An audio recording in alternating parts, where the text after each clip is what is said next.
Hello everyone, this is Taimur Alam, founder and director Blue Orbits. क्या हालचाल है आप सबके। मेरा और मेरी कंपनी का एक विजन है, जिस विजन में हम लोग बहुत तेजी से अल्हम्दुलिल्लाह बढ़ भी रहे हैं, बहुत तेजी से काम भी कर रहे हैं। वो विजन ये है कि हम चाहते हैं कि पाकिस्तान के गांव-गांव, शहर-शहर और घर-घर में डेवलपर्स हम पहुंचा दें और वो अपना फ्रीलांसिंग कैरियर से लेके अपनी एक सॉफ्टवेयर कंपनी तक एस्टेब्लिश करें और फिर डॉलर में अर्न करें। आज की ये खास वीडियो मैंने सिर्फ इसलिए बनाई है कि डेवलपर्स अपनी खुद की सॉफ्टवेयर कंपनी किस तरीके से बना सकते हैं और उसको चला किस तरह सकते हैं और डॉलर में किस तरीके से अर्न कर सकते हैं। तो शुरू करते हैं। अच्छा, अगर तो आप सिर्फ डेवलपमेंट करते हैं और आपने एक ऑर्गेनाइजेशन को ज्वाइन किया हुआ है और आप चाहते हैं कि आप जो है वो खुद की अपनी सॉफ्टवेयर कंपनी स्टैब्लिश करें, तो उसका सबसे पहला स्टेप ये है कि आपको लाजमी फ्रीलांसिंग प्लेटफॉर्म पे जाना पड़ेगा। अगर आप ऑलरेडी फ्रीलांसिंग प्लेटफॉर्म में काम कर रहे हैं, just like fibre, Upwork, group पे, तो फिर तो बहुत अच्छा है। लेकिन अगर आप नहीं कर रहे तो इसको जल्द से जल्द इन प्लेटफॉर्म्स को ज्वाइन कीजिए। एक तो वो फ्रीलांसिंग होती है जो आप रेफरेंस बेस से उठा लेते हैं अपनी कंपनी के आवर्स पूरे करने के बाद, आप फिर घर पे बैठ के फ्रीलांसिंग करते हैं, किसी ने प्रोजेक्ट दी। मैं उस तरह की फ्रीलांसिंग की बात नहीं कर रहा हूँ, मैं बात कर रहा हूँ कि आपको फ्रीलांसिंग प्लेटफॉर्म ज्वाइन करने पड़ेंगे, क्योंकि उसकी एक प्राइम रीजन ये है कि एक तो आपको इंटरनेशनल मार्केट का एक्सपोजर मिलेगा, आपको पता चलेगा इंटरनेशनल क्लाइंट्स है वो किस तरीके से काम करते हैं, प्रपोजल किस तरीके से सबमिट होते हैं। और प्लस ये कि अगर आप अपवर्क पे अपनी प्रोफाइल बना के, फाइवर पे, ग्रुप पे अपनी प्रोफाइल बना के वहां से प्रोजेक्ट नहीं उतार पाते तो आप दूसरे स्टेप पे कभी भी नहीं जा पाएंगे। तो ये पहला स्टेप बहुत ज्यादा जरूरी है। आज ही जाएं अपवर्क पे, फाइवर पे, ग्रुप पे और भी बहुत सारे फ्रीलांसिंग प्लेटफॉर्म्स जो है वो अवेलेबल हैं। जाएं वहां पे प्रोफाइल बनाएं, उसको ऑप्टिमाइज करें, वहां पे प्रपोजल सबमिट करें और क्लाइंट्स को जल्द से जल्द ऑनबोर्ड करने की कोशिश करें। सेकंड, अब आप फ्रीलांसिंग प्लेटफॉर्म अच्छे तरीके से सीख चुके हैं, वहां पे अब आपने अपना एक क्लाइंटेल बना लिया है। इस पे हो सकता है आपको साल, 1.5 साल, 2 साल का वक्त रिक्वायर्ड हो। अब बढ़ते हैं सेकंड स्टेप की तरफ। सेकंड स्टेप में आपने क्या करना है, देखें वेबसाइट ऑफ कोर्स बहुत ज्यादा जरूरी है, लेकिन उससे भी ज्यादा जरूरी है कि आपकी वेबसाइट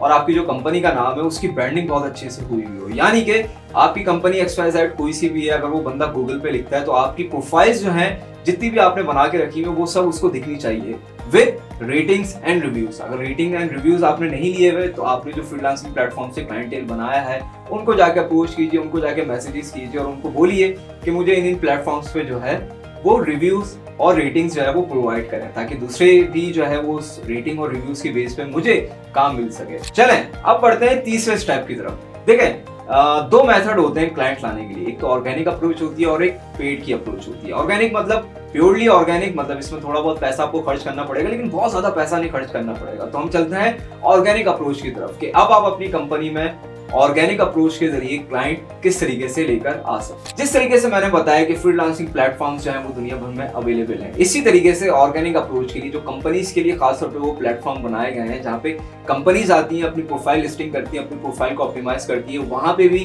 प्रपोजल सबमिट होते हैं और वहां से भी आप क्लाइंटेल बहुत अच्छा बनाते हैं। उसमें सबसे पहले आता है क्लच। क्लच एक ऑर्गेनिक अप्रोच है, यहाँ पे आप अपनी प्रोफाइल को मेंटेन करते हैं, यहाँ पे रिव्यूज को मेंटेन करते हैं, आपकी प्रोफाइल उसी बेस के ऊपर आती रहती है। आप इनको अप्रोच भी कर सकते हैं, यहाँ पे कुछ पेड पैकेजेस भी हैं जिनको आप अवेल करके अपनी प्रोफाइल को और भी ज्यादा ऑप्टिमाइज कर सकते हैं।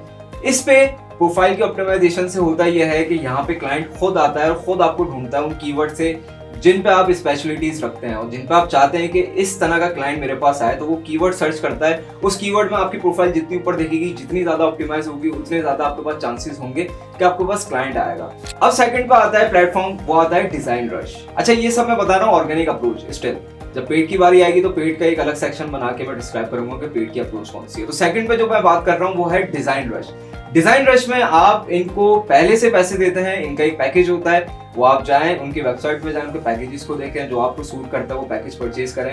ये आपको खुद लीड प्रोवाइड करते हैं, ये आपकी प्रोफाइल को खुद ऑप्टिमाइज करेंगे, आप रेटिंग एंड रिव्यूज यहाँ पे भी लेकर आएंगे अपने पुराने क्लाइंटेल से, ये आपको खुद लीड्स देते हैं। आप उन पे जाके प्रपोजल सबमिट करते हैं, बिड मारते हैं, तो वहां से भी आप क्लाइंटेल अपना बना सकते हैं। तीसरे नंबर पे आता है क्रंचबेस। यहाँ पे आप कई तरह की लीड्स है वो जनरेट कर सकते हैं, उन लीड्स को ईमेल कर सकते हैं, प्रोस्पेक्टिंग कर सकते हैं, लिंक्डइन पे उनको मैसेजेस कर सकते हैं या अदर सोशल प्लेटफॉर्म से उनको मैसेजेस कर सकते हैं। तो यहाँ से भी आपको लीड्स मिलती हैं। चौथा, देखिए आपको सोशल मीडिया खासतौर पे लिंक्डइन पे बहुत ज्यादा एक्टिवली काम करना पड़ेगा।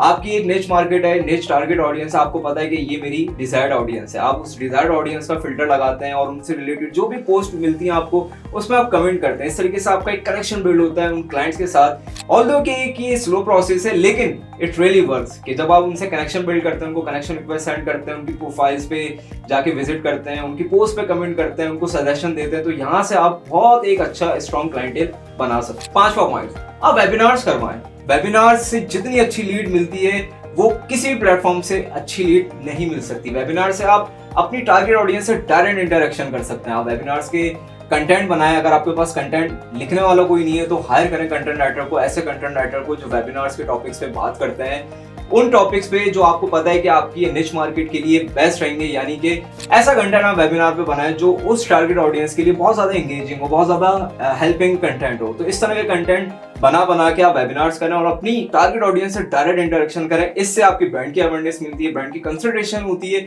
और फिर वहां से जो लीड कन्वर्ट होती है वो एक बहुत ही सॉलिड लीड होती है जिसको आप सिर्फ ईमेल करते हैं और फिर आपका सेल्स का बंदा जो है, या अगर आप खुद भी सेल्स करना चाहते हैं तो बहुत आराम से उनको आप क्लोजर कर सकते हैं। छठा, यहाँ पे अब आपको थोड़ा सा पैसा खर्च करना पड़ेगा। यहाँ पे आपको अपनी एक बीडी की टीम चाहिए। बीडी की टीम क्या करती है? बिजनेस डेवलपमेंट मैनेजर्स के तौर पे ये आपको मिल सकता है। आप इनको अप्रोच करें, उनको हायर करने की कोशिश करें। इनका काम ये होता है कि आपकी टारगेट ऑडियंस, आप इनको बताते हैं कि मेरी टारगेट ऑडियंस ये है, मेरी सर्विस ये है, या अगर आप कोई प्रोडक्ट भी सेल करना चाहते हैं तो आप इनको क्लियर एक विजन देते हैं कि मेरी कंपनी की सर्विस, मेरी कंपनी की प्रोडक्ट जो है वो ये है। ये उस फिल्टर के बेस पे दुनिया भर के कई प्लेटफॉर्म्स अवेलेबल हैं, जैसे मैंने बताया क्रंचबेस, इस तरह येलो पेजेस अवेलेबल है। ये वहां पे जाके लीड्स को जो है वो एक्सट्रैक्ट करते हैं, फिर उन लीड्स पे कोल्ड ईमेलिंग करते हैं, फॉलोअप्स लेते हैं, फिर उनके फाउंडर्स को लिंक्डइन पे और अदर सोशल प्लेटफॉर्म्स पे कनेक्शन बनाने की कोशिश करते हैं, उनको मैसेजेस करते हैं। ये एक लंबा प्रोसेस है, लेकिन इट रियली वर्क्स कि जब ये चैनल पूरी तरीके से काम करने लगता है तो यहाँ से बहुत अच्छी लीड्स जनरेट होती हैं। जब आपका वीडियो अच्छा होता है और वो आपकी ब्रांड की, आपकी सर्विस की, आपकी प्रोडक्ट की प्रेजेंटेशन जितनी अच्छी प्रोस्पेक्टिंग करेगा उसको लेके, उतने चांसेस होंगे कि आप लीड्स को और क्लाइंट को कन्वर्ट कर सकें। चलें अब शुरू करते हैं पेड। अब यहाँ पे जो मैंने पेड का वर्ड इस्तेमाल किया, ये पेड वाकई में पेड है कि इसमें आपको ठीक ठाक अपना बजट पुट इन करना पड़ेगा। इसमें सबसे पहला आता है पीपीसी। देखिए पीपीसी बहुत ज्यादा महंगी है। अगर आपका बजट यूजुअली इस पे जो, अगर आप यूएस मार्केट को टारगेट करते हैं, जो कि ज्यादातर पाकिस्तान में सॉफ्टवेयर कंपनीज जो है उनकी डिजायर्ड जो टारगेट ऑडियंस होती है वो यूएस की होती है, और अगर आप यूएस में टारगेट करते हैं तो एटलीस्ट आपका बजट $15,000 to $20,000 मिनिमम आपका होना चाहिए पर मंथ का। अगर आप इस बजट के साथ जा सकते हैं तो अपनी पीपीसी कैंपेन बनाएं, क्योंकि पीपीसी पे जो लीड्स आती है उनको कन्वर्ट करना बहुत आसान होता है, क्योंकि वो ऑलरेडी आपकी ब्रांड पोजीशनिंग देख के आई है, आपकी ब्रांड के रिव्यूज रेटिंग्स देख के आई है, गूगल पे आप पहले नंबर पे आए, वो आपको क्लिक करके आया है। गूगल की जो कैंपेन होती है वो बहुत ही गजब की होती है, क्योंकि गूगल पे आप जो भी कीवर्ड लिखता है क्लाइंट आपका, उसमें आपकी वेबसाइट टॉप पे आती है, और जब वो क्लिक करता है तो वो आपकी ब्रांड की इमेज को देखता है, रेटिंग्स को देखता है, कंटेंट को देखता है, फिर वो अपनी लीड देता है। लीड का मतलब ये है कि वो अपना ईमेल, फोन नंबर या आपसे हो सकता है चैट पे बात करे, तो ये इंटरेस्ट शो करता है उसका आपकी ब्रांड को लेके, तो वहां पे आप उसको इजीली कन्वर्ट करते हैं, लेकिन ये बहुत ज्यादा महंगा पड़ता है। इसी तरह बिंग पे भी आप जा सकते हैं, बिंग पे भी आप अपनी पेड कैंपेन चला सकते हैं। ये यूजुअली गूगल से कम पड़ता है, लेकिन अगेन इट्स क्वाइट एक्सपेंसिव। फिर आता है सोशल मीडिया। सोशल मीडिया देखिए फेसबुक हो गया या इंस्टाग्राम हो गया, ये तो बहुत ज्यादा सस्ता आपको पड़ता है, लेकिन यहाँ पे इतनी ज्यादा डिजायर्ड ऑडियंस आपको मिलेगी नहीं। लिंक्डइन पे अगर आप सोशल कैंपेन चलाते हैं तो वहां पे टारगेट ऑडियंस आप बहुत तेजी से अचीव करते हैं, क्योंकि वो एक प्रोफेशनल एक नेटवर्क है, प्रोफेशनल एक प्लेटफॉर्म है।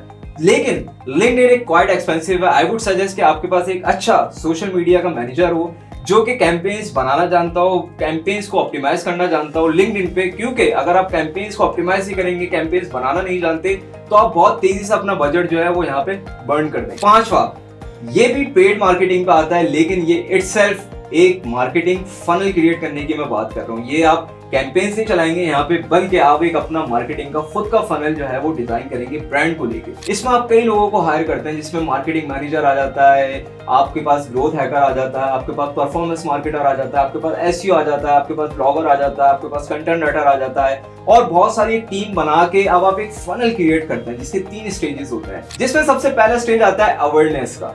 अवेयरनेस में क्या होता है कि आपकी मार्केटिंग टीम आपकी टारगेट ऑडियंस को लेके आपकी ब्रांड की अवेयरनेस क्रिएट करती है। इस पे एक तभी अरसा रिक्वायर्ड होता है जिसमें आपकी ब्रांड अवेयरनेस कंप्लीटली जो आपकी टारगेट ऑडियंस है उसके अंदर ये फीड कर देता है। उससे क्या होता है कि आपकी टारगेट ऑडियंस आपकी ब्रांड को लेके एक अवेयरनेस बना लेती है कि ये ब्रांड इस तरीके से काम करता है। अब शुरू होता है दूसरा फनल। अब मार्केटिंग टीम आपका दूसरा फनल साइड में क्रिएट कर रही होती है जिसको कहते हैं कंसिडरेशन स्टेज। यहाँ पे जो आपका प्रोस्पेक्ट है वो अब आपके ब्रांड को कंसीडर करना शुरू करता है आहिस्ता आहिस्ता। उसको पहले मिलती है अवेयरनेस जो कि आपकी मार्केटिंग टीम देती है, सेकंड में भी कंसिडरेशन मिलती है उसको जो कि आपकी मार्केटिंग टीम डिफरेंट अप्रोचेस के साथ उसको कंसिडरेशन देती है, जहाँ पे वो आपकी केस स्टडीज देख सकता है, जहाँ पे वो वेबिनार के साथ एंगेज हो सकता है, जहाँ पे आप वर्कशॉप्स करवाते हैं, सेमिनार्स करवाते हैं, वहाँ पे आपकी डायरेक्ट इंटरेक्शन होती है और वो आपके ब्रांड को अब कंसीडर करना शुरू करता है। तीसरा और आखिरी स्टेज आता है इस फनल का, वो है कन्वर्जन। देखें, अब वो अवेयर हो चुका है आपके ब्रांड से, उसको पता है कि आपका ब्रांड क्या करता है, उसने अब आपको कंसीडर भी कर लिया है क्योंकि आपने उससे डायरेक्ट इंटरेक्शन की है, वेबिनार से, सेमिनार से, वर्कशॉप से,